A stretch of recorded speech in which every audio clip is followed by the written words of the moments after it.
Fl-isem tal-Missier u tal-Iben u tal-Ispirtu Santu. Huwa ġest sabiħ u grazzja moment importanti hekk li lqajna fostna id-dawl tal-paċi, id-dawl ta' Betlem. Però dan il-qajnieh sissa fuq simbolu ta' xema, ftit dawl. Ma l-invit ta' dan id-dawl u li dan id-dawl nilqawh fil-ħajja tagħna, f'qalbna, f'ħajjitna. Jew nitolbu biex il-mulej jidawwal id-dlamijiet ta' ħajjitna, jidħol fid-djar tagħna u fuq kollox idawwal l-għajnejn tagħna biex aħna narfu nilqawh u narawh f'ħutna fil-bżonn. Dan hu s-sinifikat ta' din iċ-ċelebrazzjoni dal-għodu. Dan id-dawl ta' Betlem ilu jiġi jimwassal din iċ-ċerimonja ilha ssir mad-dinja kollha għal madwar dawn l-aħħar 35 sena.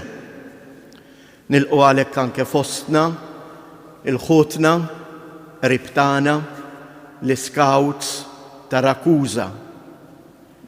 L-Scouts di Rakuza il gruppo 7. Vi do anche il benvenuti e speriamo veramente, preghiamo insieme che questa luce che ci avete portato illuminerà non soltanto la candela, è un simbolo, ma illuminerà i nostri cuori, illuminerà i nostri occhi perché anche noi possiamo vedere la faccia vera di Cristo nei poveri. Questo è il significato più importante della nostra vita.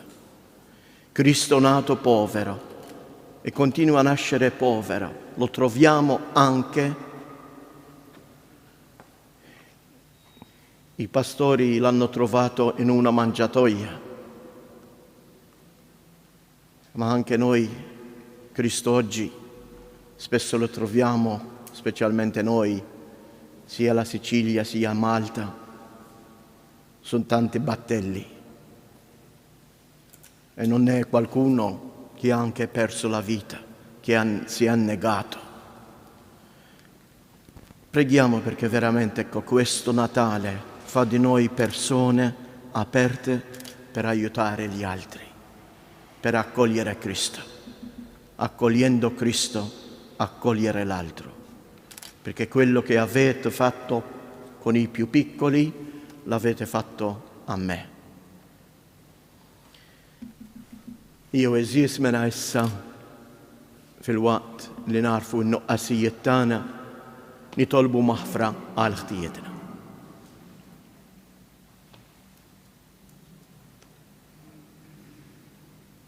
Mulej ħniena, Kristu ħniena, mulej ħniena.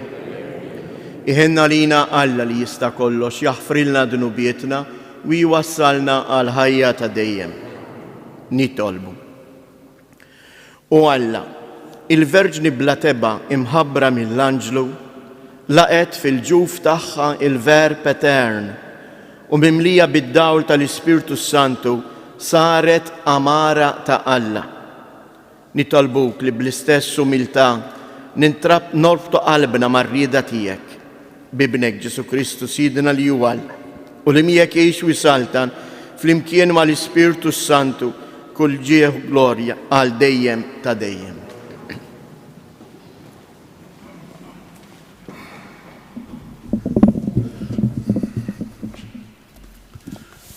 Qari mill-ktieb tal-profeta Iżajja.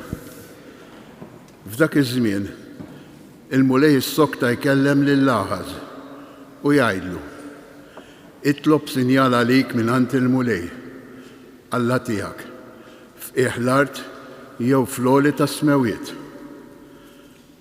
U Aħaz wieġeb: ma nitlobx, ma rridx nittanta lill-mulej. U l-profeta wieġeb: isimgħu mela dar David, mhux biżżejjed għalikom li tkiddu lill-bnedmin biex issa tkiddu lill-Alla tiegħi? Għalhekk is-sinjal jagħtihulkom Sidi stess. Araw, ix-xebba titqal u tilet il-ben u semmiħ Immanuel. Il-kelma tal-mulej. Roddu ħajr lill-Alla. Assal responsorja li nwieġbu araw ġej il-mulej is-Sultan tal-Glorja. Nejdu. Araw ġej il-mulej is-Sultan tal-Glorja. Tal-mulej l-art u kull ma fija. Id-dinja u kull ma jgħix fija. Għaxu fuq l-ibħra waqqafa u fuq ix-xmajjar fis-sot qiegħda. Nejdu. Araw ġej il-mulej is-Sultan tal-Glorja. Min jista' jitla fuq l-olja tal-mulej? Min joqgħod fil-post imqaddes tiegħu? Min għandu jdejh indaf u qalbu safja, minn ma jagħtix ruħu għal fruha. Nejdu. Araw ġej il-mulej is-Sultan tal-Glorja. Dan ikollu barka mingħand il-mulej u l-ħlas li ħaqqu minn Alla, is-Salvatur tiegħu. Dan hu n-nisel ta' dawk li jfittxuh, li jfittxu l-wiċċek, Alla ta' Ġakob. Nejdu. Araw ġej il-mulej Sultan tal-Glorja. Inqumu għall-Evanġelju.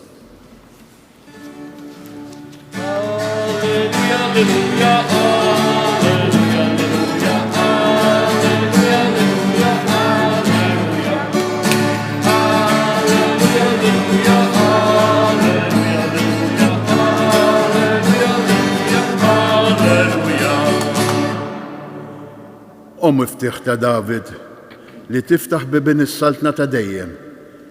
Ejja, ħa toħroġ lill-bniedem mill-jasar u d-dlam tal-ħabs.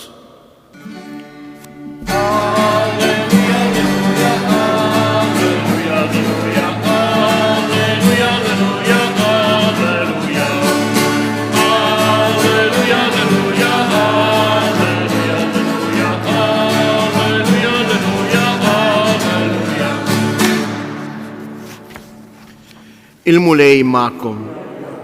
Qari mill-Evanġelju skont San-Luqa. Fis-sitt xahar Alla bagħat l-Anġlu Gabriel f'belt tal-Galilea jisimha Nażaret anċebba marsa ma' raġel jismu Ġuseppi mid-dar ta' David. Dix-xebba kien jisimha Marija. L-Anġlu daħal għandha u qalilha: Slim għalik mimlija bil-grazzja, il-mulej miegħek. Tħawdet ħafna għal dan il-kliem u bdiet taħseb bejna u bejn ruħha x'se tfisser it-tislima. Iżda l-Anġlu qalilha: Tibżax Marija, għax int sibt grazzja quddiem Alla. Ara, int se tnissel fil-ġuf ikollok iben u issemmih Ġesu. U jkun kbir u jkun jissejjaħ bini l-oli. Il-mulej Alla jagħtih it-tron ta' David missieru u jsaltan għal dejjem fuq dar Ġakob u ma jkunx hemm tmiem għas-saltna tiegħu. Iżda Marija qalet lill-Anġlu: Kif ikun dan la darba ma narafx raġel? Wieġeb l-Anġlu u qalilha: L-Ispirtu Santu jiġi fuqek, il-qawwa tal-għoli tixħet id-del tagħha fuqek, u għalhekk dak li jitwielet minnek ikun qaddis u jissejjaħ bin Alla. Ara, il-qariba tiegħek Eliżabetta fix-xjuħitha hija wkoll nislet iben fil-ġuf u ġa għandha 6 xhur dik li għalija kienu jgħidu li ma jistax ikollha tfal, għax għal Alla ma hemm xejn li ma jistax isir. Imbagħad qalet Marija: Ara, jiena il-qaddejja tal-mulej ħajsir minni skont kelmtek. U l-Anġlu telaq minn qudiemha. Il-kelma tal-mulej.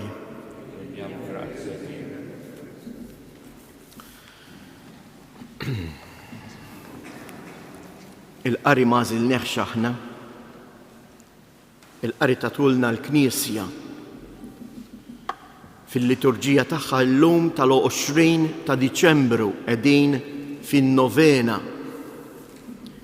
U jekk tinnutaw hemm xi ħaġa, hemm kelma partikolari u li nistgħu nerbtuha ħafna ma' din il-ġrajja tad-dawl ta' Betlem li wasal hawnhekk illum fil-gżira ta' Għawdex f'dan is-santwarju għażiż. Alla bat l-anġlu Anċebba u l-anġlu daħal għanda. L-antifona li qrajna għal kelmiet tal-kant tal-Alleluja u muftieħ ta' David, iftaħ il-bibien tas-saltna. L-anġlu jidħol fid-dar ta' Marija. Imma l-Evanġelista Luqa mhux tant jgħid id-dar tal-ġebel, imma daħal għanda, daħal fil-qalb tagħha. Il-kelma ta' Alla daħlet fil-qalb ta' Marija. Imma għax Alla ikmanda, għax Alla sforza, xejn affattu. Alla jirrispetta il-libertà tal-bniedem. Imma jidħol għandha għax Marija fetħet qalba għalih. Il-muftieħ biex niftħu lill-Alla f'ħajjitna qiegħed għandna. Jeħtieġ li nkun jien li lill-Alla ngħidlu idħol, għaddi, ejja oqgħod. Kemm hi sabiħa dik il-frażi meta jiġi xi ħadd f'darek x'tgħidlu? Għaddi, ejja oqgħod. U aktar milli tgħidlu ejja oqgħod f'din id-dar, ejja jidħol fir-relazzjoni ta' ħbiberija ta' mħabba ta' bejnietna. U dan hu dan il-ġest li qegħdin nagħmlu llum dan id-dawl ta' Betlem. Dan id-dawl ta' Betlem ma jridx jibqa' f'dan il-fanal. Jekk jibqa' f'dan il-fanal, nkunu għamilna biss tijatrin dal-għodu u xejn iżjed. Imma dan id-dawl ta' Betlem u għalhekk poġġejnieh qrib il-kelma t'Alla. Għax aħna dak li għamlet Marija rridu nagħmluh. Infatti San Bernard, meta jikkummenta dan il-Vanġelu, jidħol fid-dialogu ma' Marija u jgħid din il-frażi jekk sabiħa u jgħidilha: fittex tkellem, fittex jgħidlu iva biex il-kelma ta' Alla tidħol u ssir ħajja fik. Dan hu dak li qegħdin nagħmlu dal-għodu. Ippermettu li ngħid kelmtejn bit-Taljan għal dawn ħutna. Due parole concise su quello che ho detto. Cioè la parola chiave di stamattina è la chiave è l'angelo che entra da Maria, ma l'angelo non entra da Maria nella sua casa, ma entra proprio nel suo cuore. E dicendo che anche questa luce di Betlemme il Signore ci chiede a aprire il nostro cuore ad entrare, perché se questa luce rimarrà soltanto in questa lanterna, mi dispiace dire, però possiamo dire che abbiamo fatto soltanto un teatrino. No? Dio vuole entrare e illuminare i nostri cuori. Ecco, preghiamo veramente perché illumina i nostri cuori, ma illumina anche noi. Possiamo aprire perché Dio ci ha creati liberi, la chiave di casa del cuore nostro non ce l'ha Dio, ce l'ho io in mano, perché Dio ci ha creato liberi. Devo essere io a aprire a Dio nella vita e dobbiamo essere noi a aprire agli altri, a tutti quelli che bussano per essere accolti nel nostro paese, nella nostra vita.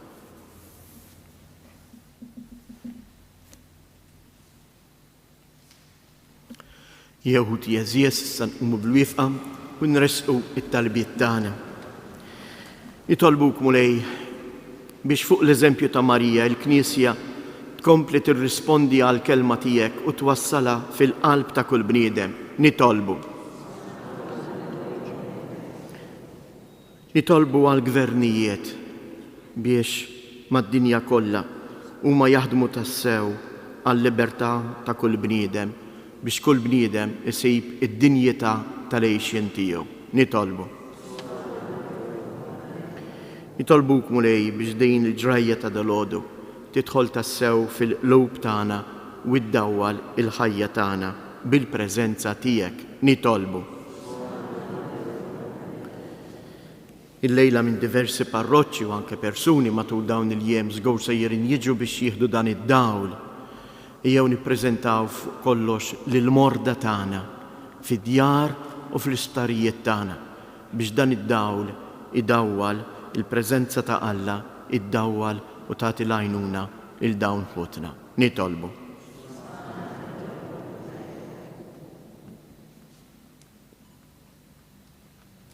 Il-qamissier qaddis dawn it-talbit tagħna bl-interċessjoni ta' Omna Marija. Għamil li aħna niftħu qalbna għalik, ħalli tnissel fina il-paċi tiegħek, int li tgħix wis-saltan għal dejjem ta' dejjem.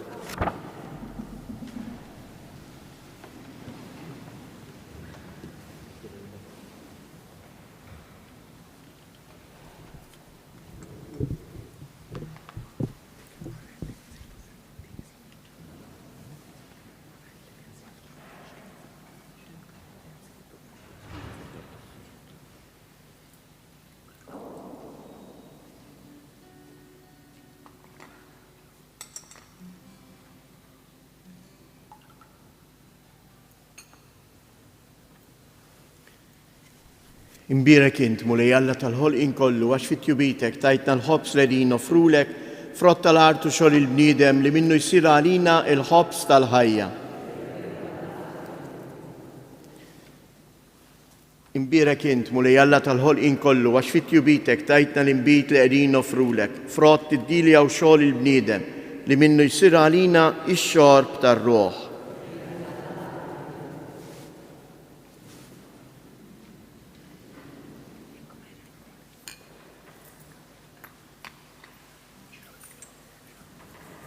Jitolbu ħuti biex dan is-sagrifiċċju tiegħi u tagħkom ikun joġob lil Alla l-Missier li jista' kollox.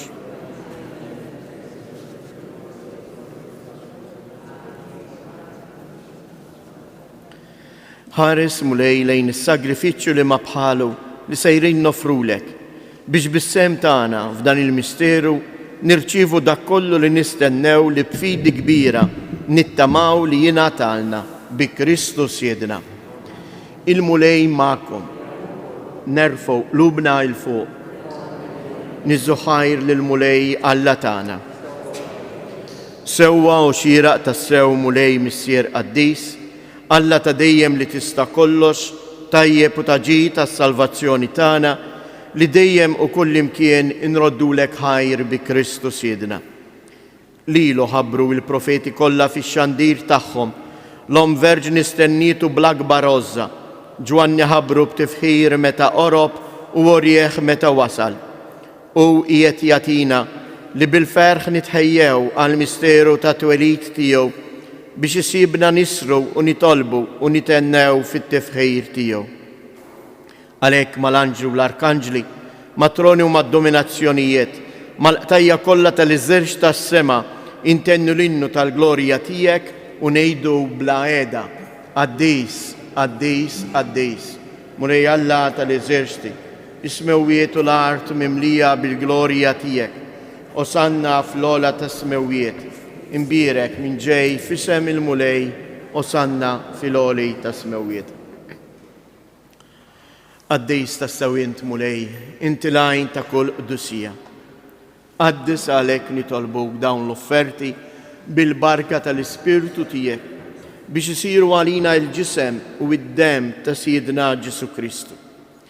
Li meta kien se jingħata biex mir-rajħ ibati ħal ħobs radd il-ħajr qasam tal-disċipli tiegħu u qal: ħudu u kulu il-koll minn dan, għax dan huwa ġismi li jingħata għalikom.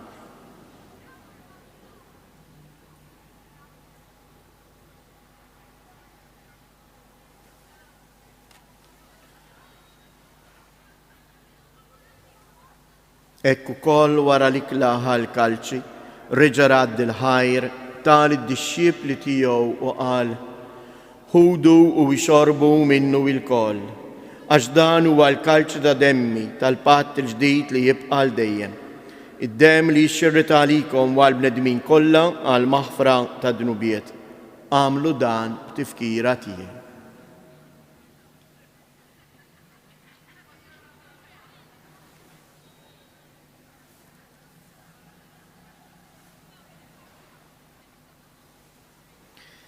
Danu il-misteru tal-fidi inħabru l-mewt tiegħek mulej, inxandru bil-ferħ il-qawmin tiegħek, nistennewk sa ma tiġi fil-glorja.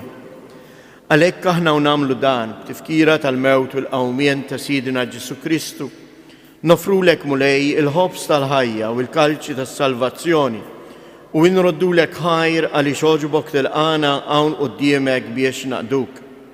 U miċ-ċokon tagħna nitolbu li l-Ispirtu Santu jaqadna f'ġisem wieħed lilna li nieħdu semm il-ġisem u id-dem ta' Kristu. Ftakar mulej fil-Knisja tiegħek imxerda mad-dinja kollha u ittaqaf l-imħabba flimkien mal-Papa Franġisku, mal-Isqof tagħna Anton, l-isqfijiet u l-ministri tiegħek kollha. Ftakar ukoll fħutna li raqdu bit-tama tal-qawmien. Ftakar fil-qaddej tiegħek Dominik Attart u l-mejtin kollha. Daħħalhom quddiemek fid-dawl tas-sebħ tiegħek. Ħenna lina l-koll nitolbuk. Għati lilna wkoll il-wirt tal-ħajja ta' dejjem flimkien mal-Verġni mqazzhom Malla Marija, ma' San Ġusepp, l-Apostli u l-qaddisin kollha li jgħixu fil-ħbiberija tiegħek sa mill-bidu tad-dinja. Għamil li magħhom infaħruk u nsebħuk b'Ġesu Kristu ibnek. Bi Kristu, ma' Kristu u fi Kristu, jingħata lilek għala missier li tista' kollox, flimkien mal-Ispirtu Santu, kull ġieħ u glorja għal dejjem ta' dejjem.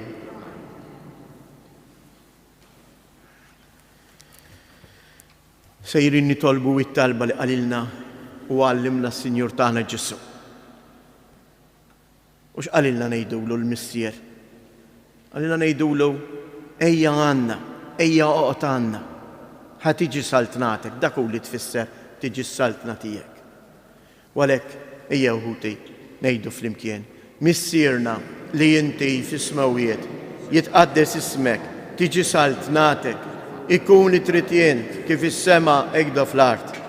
Ħobżna ta' kuljum għatina llum, aħfrilna dnubietna bħalma naħfru lil min hu ħati jarina u la ddaħħalniex fit-tiġrib iżda ħlisna mid-deni.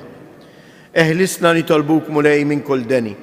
Għatina fit-tieba u l-ħnina tiegħek il-paċi fi żmienna biex inkunu ħielsa dejjem midnub u mħarsa minn kull inkwiet. Aħna u nistennew u nittamaw ilejna u l-miġja tas-Salvatur tagħna Ġesu Kristu. Mulej Ġesu Kristu li qed l-apostli tiegħek inħallilkom isliem nagħtikom isliem tiegħi la tħares lejn nubietna. Iżda ħares lejn il-fidi tal-Knisja tiegħek. Għatija isliem u laqda li jint trid fija, jint li tgħix fis-saltan għal dejjem ta' dejjem. Il-paċi tal-mulej tkun dejjem magħkom. Għatu l-paċi lil xulxin.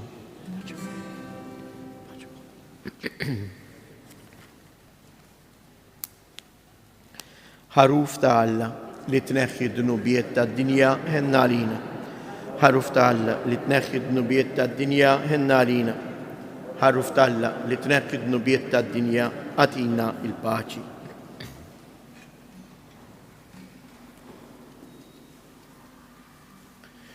Danu l-ħaruf ta' Alla, danu li jneħħi d-dnubiet tad-dinja, ħen jindawk li huma mistiedna għall-ikla tal-ħaruf.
del suo immenso amor. Ci ha dato il cielo e le chiare stelle, fratello sole e sorella luna, la madre terra, coi frutti, prati e i fiori, il fuoco, il vento, l'aria e l'acqua pura, fonte di vita per le sue creature, dono di Lui, del suo immenso amor, dono di Lui, del suo immenso amor.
Nitolbu.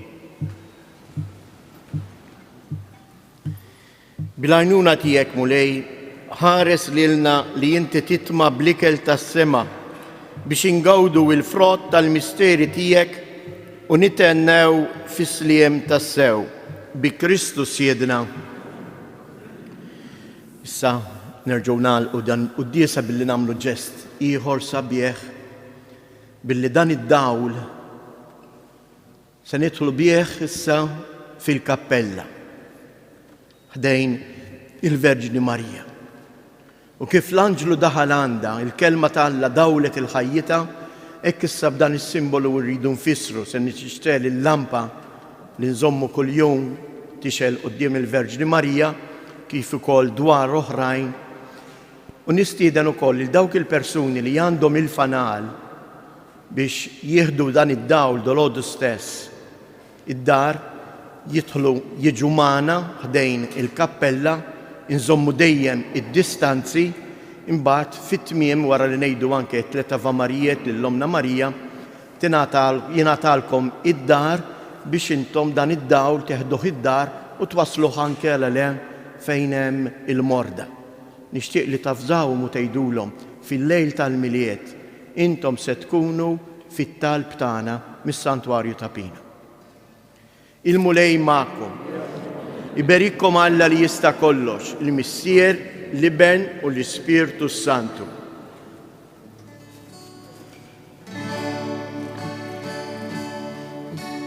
Luce del mondo nel buio del cuore, vieni ed illuminami.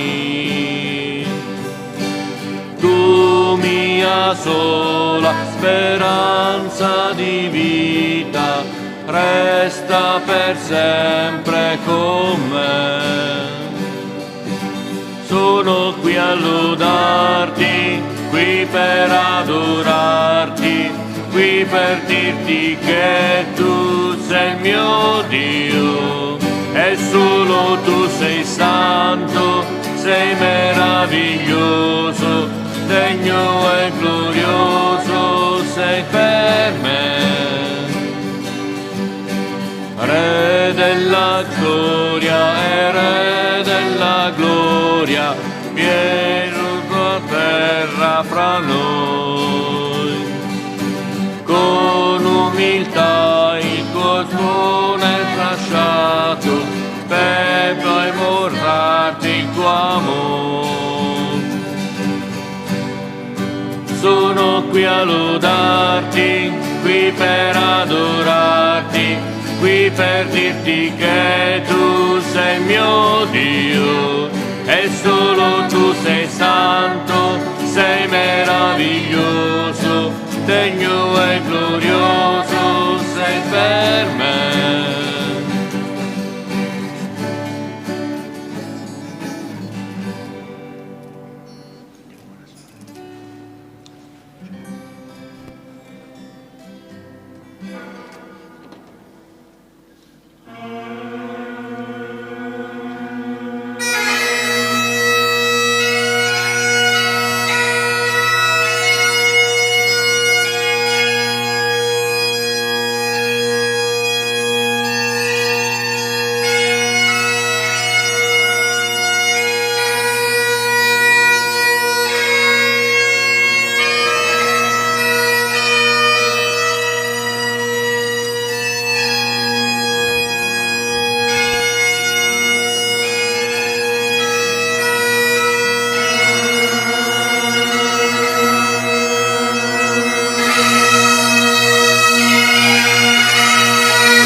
jgħidu flimkien dawn it-tliet Ave Marija biex iż-żgħażagħ tagħna fiħdan Marija jirċievu u jsibu lil Ġesu id-dawl għal ħajja tagħhom.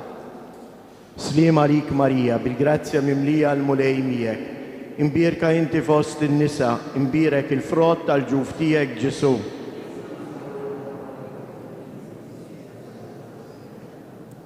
Sliem għalik Marija, bil-grazzja mimlija l-mulej miegħek, imbierka inti fost in-nisa, imbierek il-frott tal-ġuf tiegħek Ġesu.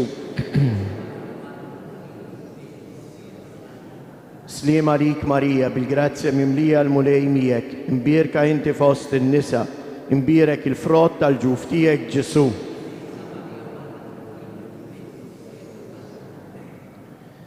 Madonna ta' Pinu, Sultana tal-familja, ħarstek fuqna dejjem żomm. Morru u għexu fil-paċi ta' Kristu.